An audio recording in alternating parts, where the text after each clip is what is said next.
Hi, myself Dr. Avinash Dwivedi. Today we will discuss about web technology. When web technology word comes, then we immediately think about internet. So what is internet? That is a global network or network of networks.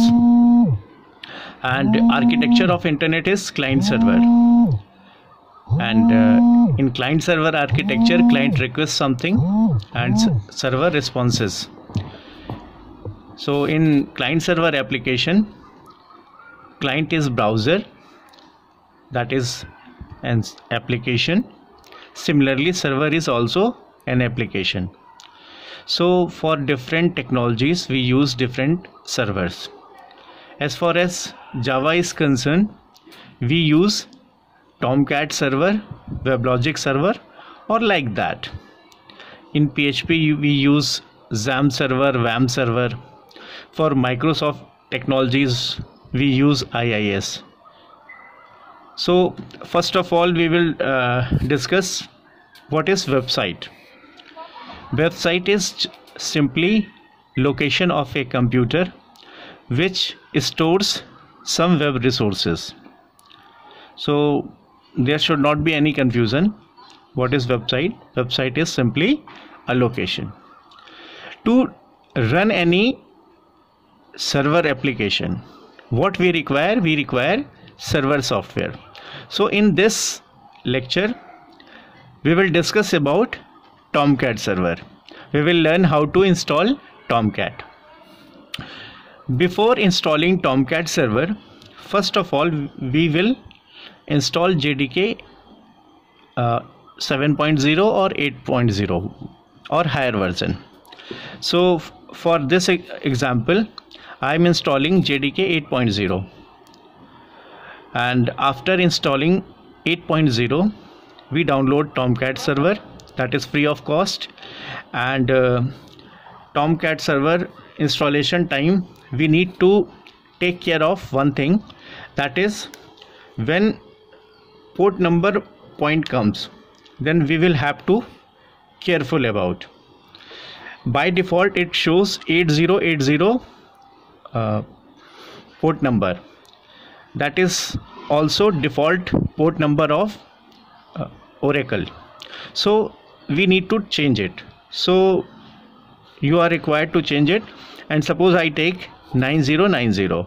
So this is your port number for running server application.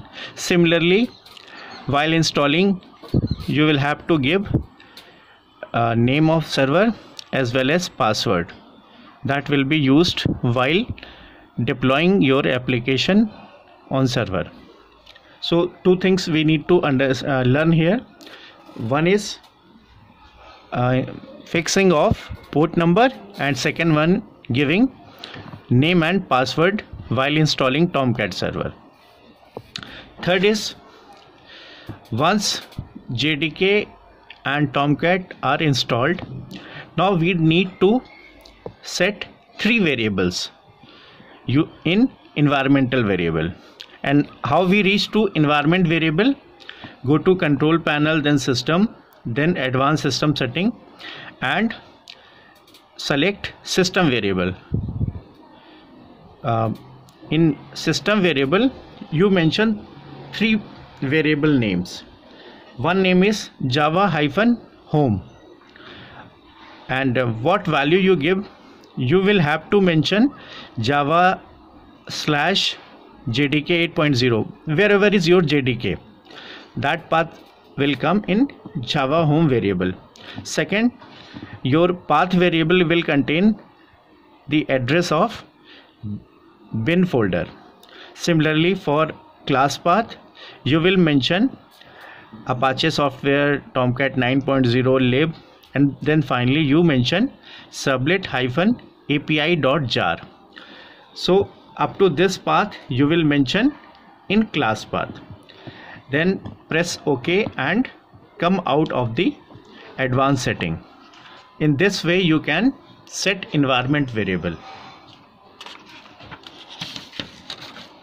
And once you complete your path setting, you need to check it whether your path has mentioned clearly, correctly or not. So you just make one directory, say that is Anil, and write one simple Java program. Here we are printing only a simple message. So this code you have written in Notepad, and you saved your program with abc.java. Now open command prompt and go to Anil directory and write javac abc.java. So this is Java compiler. When you run it, it will compile the program, and if no error comes, then abc.jar file will abc.class file will be created. Otherwise syntax error may come. So if your abc.class file is ready, now you need to run it. So how you run it? You just type Java and class name. You do not put any extension here, and if everything is okay, then it will give output, that is hello superstar. Otherwise sometimes we get message cannot load Java main. This may come if path is not set correctly. So to execute ABC file, now what we write here, we write Java space -cp space dot space your file name. Now your screen will come. This shows your JDK path is set properly, and now you can go further. Now we need to write JSP program and sublet program. So for JSP and sublet, we need to follow some directory structure. What is that directory? Suppose your name is Anil, you have created one folder of name Anil. This Anil folder will contain one folder, that is web-inf. All letters should be in capital, and rest all files will be in Anil folder, whether it is Java file, HTML file, JSP file, JPEG file, whatsoever files are present, that you will keep in Anil folder, and along with these files there will be web-inf folder. So what is content of web-inf? It contains one classes folder and one web.xml. Web.xml is a deployment descriptor file.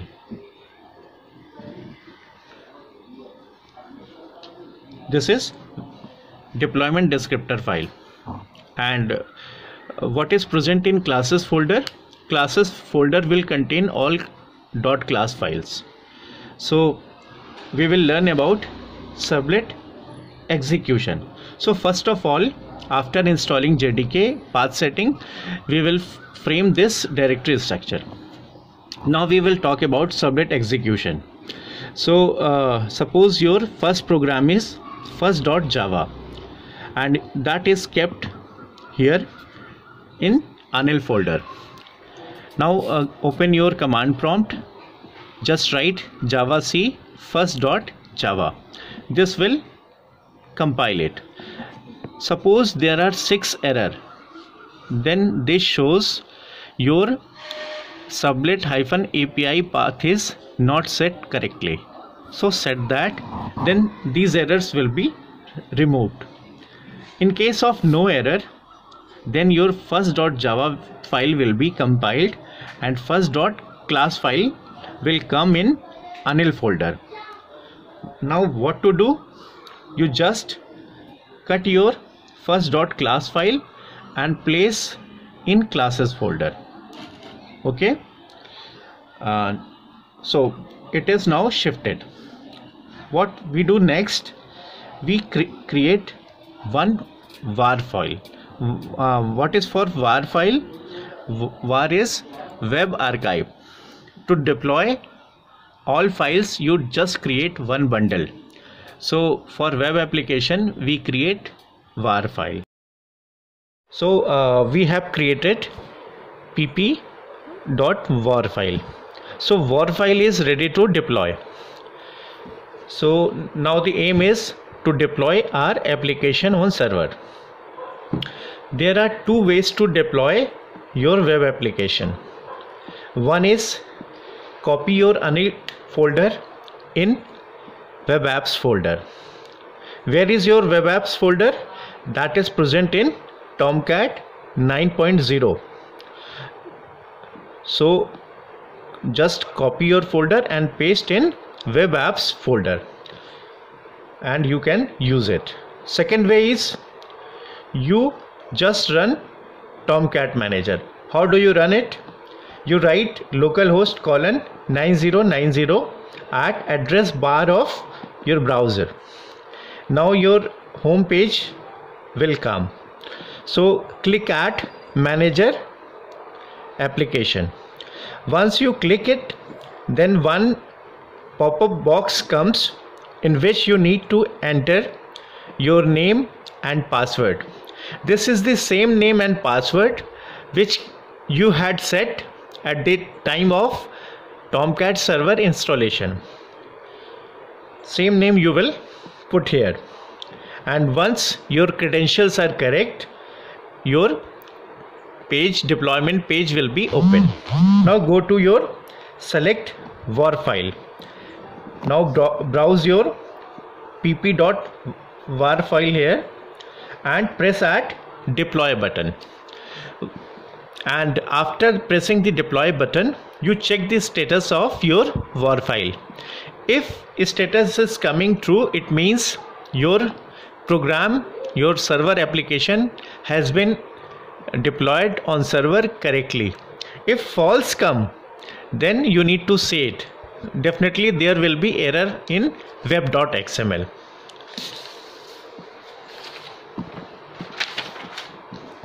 So now we will see how we run your sublet program. So we had created one sublet and its name is first. So what we do, we first see whether your Tomcat server is working or not. How can you see it? You just type localhost :9090, and if Tomcat Manager page comes, then your server is working or on, and if that page is not coming, it means your server is not started. So how do you start your server? There are two ways. One is click at the icon of Tomcat. If that icon is not present, then you go C drive, program file, Apache Software Foundation, Tomcat 9.0/bin. In bin directory, there must be your sublet application, means Tomcat application. Click at that and your Tomcat application will start, and it will take some milliseconds, and after some times your server will get started, and you need to see how much time it takes to start. And then what we do, we write localhost :9090/ your war file name / your sublet name. Once you click, you submit it, and output comes and your application is working. So in this way you can run your sublet program. Now let's talk about how we write any sublet program. So this is what your first sublet program. You need to import some packages in which you will inherit classes and interfaces. So it is user defined sublet which extends HTTP sublet. What is HTTP sublet? HTTP sublet is using HTTP protocol. So in this sublet there is one do get method. What does this do get method do? this method creates two objects, request object and response object, and this method can throw two exceptions. One is IO exception and second one is sublet exception. That is why you had written throws keyword here. So one method you mentioned, in this method you write response.setContentType. What does this line do? This is your object which was created by this method, and you are mentioning what kind of response will go to your client, that is data will send to user in text or HTML format. To write anything you are using out object, and what these lines shows, these line shows you are generating HTML page using your Java code, and this step will create one HTML and output will go to your user with the help of response object. This is the simplest program of Sublet. Along with Sublet program, one file is very much important, that is your web.xml. This file is also known as deployment descriptor. What it contains? All the informations of all Sublet HTML file and JSP files are mentioned in deployment descriptor. That is why it is very much important. And whenever any server application is requested, first page which comes in picture is web.xml. So this is only to inform doc type. And what is the root tag of this XML file? Web-app